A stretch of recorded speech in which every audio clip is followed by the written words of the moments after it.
Иран определил цели. Резкое обращение к Трампу. США вводят особый режим. Базы переведены в состояние повышенной готовности. Какое послание Тегерана? Публичная пощечина Трампу в НАТО. Идут против американского президента. Вашингтон начинает срочную переброску авиации. Громкий скандал.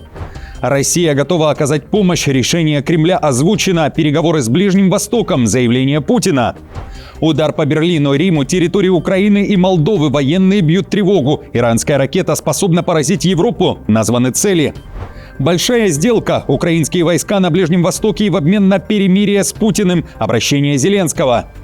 Принудительная эвакуация разрешена. План Б Киева на случай выхода России из переговоров, признание тяжелых американских потерь и удар союзников, а еще долларовый ковер в воюющей Украине и резкое обострение на фронте. Потеря территории, войска уходят с позиций. Об этом не только. Досмотрите. Друзья, всем привет. Это «Время Прядко». Коротко, четко и по делу о том, о чем говорят в мире. И я начинаю.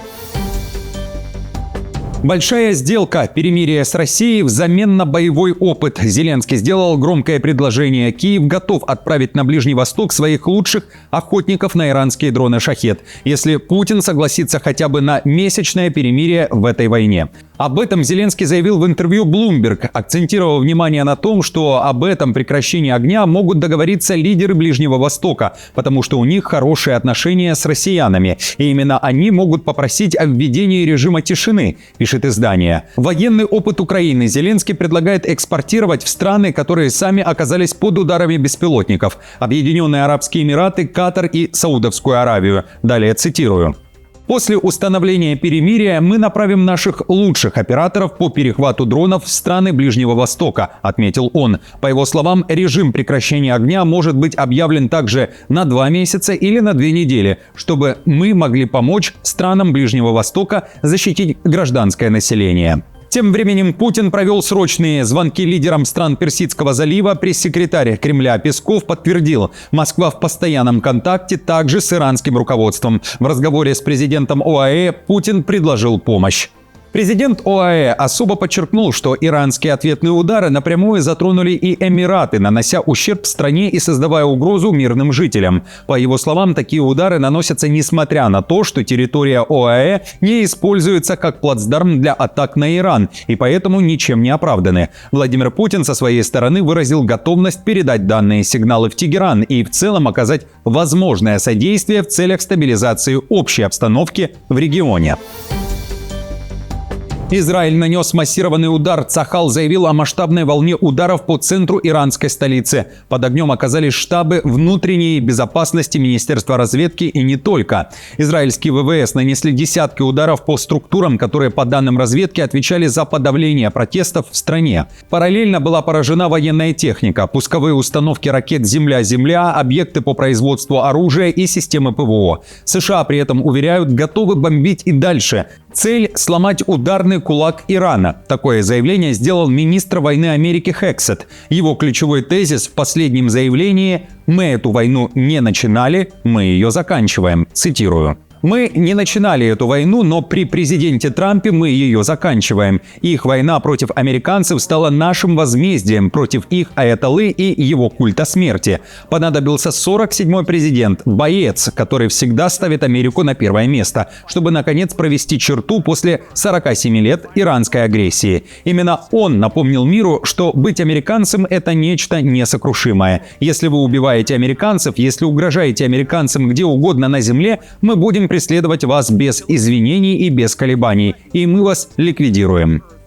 Иран при этом заявляет, начав эту операцию, Трамп сломает себе зубы. Тегеран готов вести долгую войну с США, заявил секретарь Высшего совета национальной безопасности страны Али Лариджани. По данным Корпуса стражей Исламской революции, за последние 2 суток Иран атаковал 60 стратегических целей и 500 военных объектов США и Израиля, запустив более 700 беспилотников и сотни ракет. Срочное обращение к Трампу звучит так. Как и в последние 300 лет, Иран не начинал эту войну, и наши храбрые вооруженные силы не участвовали ни в каких атаках, кроме как в самообороне. Мы будем яростно защищать себя и нашу 6000-летнюю цивилизацию, независимо от затрат, и заставим врагов раскаяться в своей ошибке. Трамп при этом отвечает Ирану. Американский президент активно раздает интервью по несколько на день. Штаты готовы к сухопутной операции на территории Ирана, уверяет Белый дом. Вашингтон не исключил ввод сухопутных войск. Кроме того, Трамп заявил, они еще не начинали наносить серьезный удар. И большая волна скоро наступит. Далее цитата из интервью Трампа изданию «Нью-Йорк Пост». «У меня нет дрожи в коленках по поводу сапог на земле. Как обычно говорят все президенты, никаких сухопутных войск не будет. Я так не говорю», заявил Трамп после ударов, нанесенных в субботу с целью обезглавить военное и политическое руководство Ирана. «Я говорю, вероятно, они не понадобятся или, если они будут необходимы». Помимо этого, Трамп заявил, что изначально операция против Ирана планировалась на 4-5 недель, но подчеркнул, реальные возможности США позволяют действовать гибче и дольше. По его словам, операция уже идет с опережением графика. Он также обвинил Иран в нападении на американцев. «Я горд, что уничтожил ядерное соглашение Ирана, подписанное президентом Обамой. Они могли бы иметь ядерное оружие 3 года назад и применили бы его, но я этого не допустил. Почти 47 лет этот режим атакует США и убивает американцев. Каждый раз, когда вы видите человека без рук или с изувеченным лицом, то почти наверняка это работа Ирана». После последних точных и разрушительных ударов Ирана по базам американских войск на Ближнем Востоке все базы штатов переведены в состояние повышенной готовности, сообщает ABC News, введен особый режим. Базы переведены на уровень угрозы «Браво», который, согласно политике Министерства обороны США, определяется как наличие повышенной или более предсказуемой угрозы террористической активности. Это наивысший уровень мер безопасности до момента, когда атака считается неизбежной или вероятной. Однако несколько баз теперь вне поля зрения Ирана. Публичную пощечину Трампу дала Испания. Она не разрешила США использовать свои авиабазы для ударов по Ирану. США срочно перебрасывают авиацию из Испании. 15 американских самолетов покинули базы Марон и Рота и ушли на Рамштайн в Германии. Мадрид жестко заявил, никакой помощи ударам Испания не оказывала. Самолеты-заправщики постоянно базируются там, и самолеты покинули базу, поскольку не собирались проводить отсюда какие-либо операции. Это американские самолеты, и американские военные решают, что с ними делать. Совершенно ясно, что самолеты-заправщики в Марон или Рота не проводили и не будут проводить никаких работ по техническому обслуживанию или обеспечению. Иран продемонстрировал, что его ракетный и беспилотный арсенал – это не только угроза Ближнему Востоку, но и потенциальный фактор риска для Европы. И дотянуться туда Тегеран также сможет, пишут военные аналитики. Ключевую опасность представляет баллистическая ракета «Хорем-Шехр». Ею Иран может спокойно ударить по странам Европы и даже дотянуться до Украины. При максимально заявленной дальности под потенциальный удар могут попасть еще Германия и Италия. Издание Defense Express пишет следующее. Таким образом, с северо-запада Ирана баллистическими ракетами средней дальности Тегеран может атаковать Грецию, Болгарию, Румынию, где также находятся американские базы, а также Украину и Молдову. Кроме того, если Хорем-Шехр действительно способен лететь на расстояние до 3000 километров, хотя и с меньшей боевой частью, то под ударом может оказаться значительная часть европейских стран, включая Германию, включая Берлин, и Италию, включая Рим. Миротворец Трамп стал самым ударным президентом современной эпохи. Ни один глава Белого дома не наносил столько военных ударов по такому числу стран. Об этом пишет издание Axios. В 2025 году Трамп санкционировал больше авиаударов, чем Байден за 4 года, а под удары впервые попали Иран, Нигерия и Венесуэла. Теперь операция против Ирана – самый рискованный и агрессивный шаг его президентства, запущенный без санкций Конгресса. Трамп утверждает, что остается антивоенным лидером. Сначала дипломатия, потом подавляющая сила ради мира, уточняет издание. Но гибель американских военных в первые сутки ударов резко обострила вопрос цены этой стратегии. Цитирую. Итог. Было ли развязывание войны с целью смены режима в Иране оправдано ценой американских жизней? Вопрос, который будет доминировать в дебатах внутри движения МАГА, в Конгрессе и в стране на протяжении оставшегося срока президентства Трампа. США по-прежнему настаивают, что потерь больших не несут. Речь идет о нескольких американских военных. При этом признана тяжелая утрата. Произошел удар по американским истребителям. Центральное командование вооруженных сил США официально подтвердило, 3 американских F-15E были по ошибке сбиты над Кувейтом в результате дружественного огня. По данным Пентагона, кувейтское ПВО приняло американские истребители за цель и открыло огонь.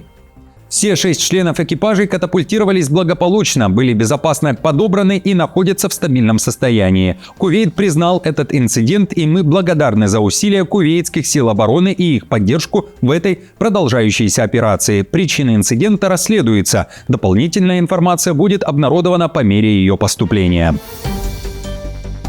Военные США скоро смогут видеть сквозь стены на расстоянии до 1 километра. Проект по созданию мега-рентген-сканера финансируется Пентагоном, а воплощает его в реальность компания BBN Technologies. Цель – расширить радиус рентген-сканеров до 1000 метров, хотя раньше это считалось невозможным из-за физических ограничений. Традиционные сканеры слабнут с расстоянием, сигнал теряется, картинка тонет в шуме. Разработчики придумали, как обойти эти препятствия. Вместо одного идеального снимка система делает десятки нечетких сканов и собирает из них четкую картину с помощью алгоритмов, как смартфон собирает ночное фото. В результате можно разглядеть скрытое оружие, тайники, конструкции, где обычный глаз видит только стену. Работа направлена на улучшение ситуации на поле боя там, где подходить ближе небезопасно или невозможно. Сочетая математическое моделирование с продвинутым программным обеспечением для анализа изображений, команда надеется восстанавливать скрытые объекты по очень слабым рентгеновским сигналам. В Киеве заговорили о возможной отмене мирных переговоров, которые назначены на 5-6 марта в столице ОАЭ Абу-Даби. Причина – война на Ближнем Востоке. Однако, по словам Зеленского, финальное решение еще не принято. Встреча переговорщиков окончательно не отменена. При этом рассматриваются запасные площадки в Турции и Швейцарии. В Украине ждут отмашки от союзников по месту переговоров. Это будет 4-я встреча в этом году после 2 раундов в Абу-Даби и 1 в Женеве, пишет Bloomberg. Российские власти считают, что следующая встреча может стать решающей, и если Украина не сдаст Донбасс, то Россия может выйти из переговоров, писала западная пресса. С воздушным пространством Объединенных Арабских Эмиратов, закрытым из-за риска ракетных и дрон-атак, маловероятно, что переговоры пройдут в Абу-Даби, сообщил источник в Москве, знакомый с ситуацией. В качестве возможной альтернативы рассматривается Стамбул, отметил источник, попросив не раскрывать его имя из-за чувствительности вопроса. Если Москва все-таки выйдет из переговорного процесса, у Киева есть план «Б». Тогда Украина будет искать другие форматы, как заставить Россию закончить войну, заявили на Банковой. В то же время Киев категоричен: Путин не получит ни клочка украинской земли. В Кремле уверяют, Москва открыта для переговоров по Украине с участием США, но доверяет только себе. По словам Пескова, у России есть собственные интересы, которые она должна обеспечивать, и в ее интересах продолжать переговоры по украинскому урегулированию. Безусловно, мы продолжаем высоко ценить те посреднические усилия, которые оказывают Соединенные Штаты, но доверяем мы в первую очередь только себе. И именно мы отстаиваем наши собственные интересы. Двойное продвижение. Киев и Москва заявляют о взятии под контроль новых территорий. Армия РФ ведет наступление в Донецкой области. В российском военном ведомстве уверяют, триколоры подняты над Дробышево и Резниковкой в Донецкой области. Кроме того, над населенным пунктом Круглое в Харьковской области. Министр обороны РФ Белоусов обратился к военным. Его речь размещена на официальных страницах. Военнослужащие прославленного гвардейского соединения, проявляя храбрость и самоотверженность, продолжают освободительные бои. В результате профессиональных и решительных действий противник в очередной раз понес существенные потери и потерпел поражение на поле боя. Украина заявляет, Россия теряет то, что смогла взять под свой контроль ранее. Речь о линии на стыке Запорожской и Днепропетровской областей. Десантники уверяют, давят без пауз и уже освободили 9 населенных пунктов. Еще несколько на подходе. Зачистки идут прямо сейчас. Мониторинговый канал Deep State также пишет о том, что ВС РФ удалось откинуть в районе 5 населенных пунктов. А главком ВСУ отчитался, далее цитата, «Мы выстояли в этой тяжелой битве за зиму». Он также говорит о том, что украинская армия продвигается вперед. В феврале 26 года, впервые со времен Курской наступательной операции, силы обороны Украины восстановили контроль над большей территорией, чем смог захватить противник. Мы проводим результативные активные действия на Александровском и Гуляйпольском направлениях. Вопреки многократным реляциям российского руководства, мы лишь усиливаем контроль над Купянском и сокращаем в городе поголовье вражеских диверсантов. В Украине при этом разрешили принудительную эвакуацию детей из зон боевых действий без разрешения родителей. Соответствующий закон подписал Зеленский. В документе говорится, что право ребенка на жизнь приоритетно. Непосредственно эвакуацией детей будут заниматься работники органов опеки и полиция.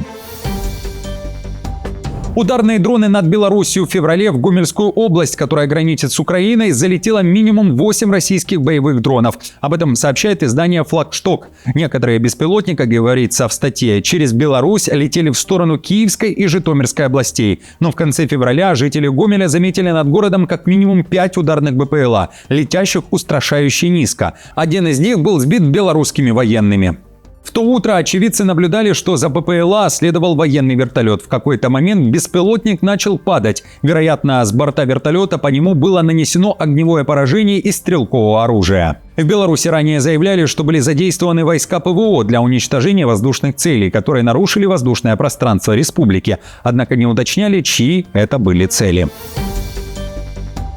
Ковер из долларов найден в Украине, в Доме медиков. В Украине накрыли фабрику липовых медсправок. Как сообщили в офисе генпрокурора в городе Винница, семейный врач частной клиники и зав. Отделением городской больницы годами штамповали фиктивные диагнозы за крупные взятки. Схема была следующая. К врачу приходили желающие получить группу инвалидности без реальных оснований. Их направляли на лечение в стационар, которое либо было формальным, либо не проводилось вовсе. Цена вопроса – $1000. В частности, за вторую группу инвалидности размер взятки составлял $4600, говорят правоохранители. Во время обысков у врачей дома и на работе силовики обнаружили почти подпольный банк, более $250 тысяч в национальной валюте, евро и долларах, а также десятки ювелирных изделий. Медики задержаны, им уже сообщили о подозрении по нескольким коррупционным и должностным статьям. Сейчас решается вопрос о мере пресечения и отстранении врачей от работы.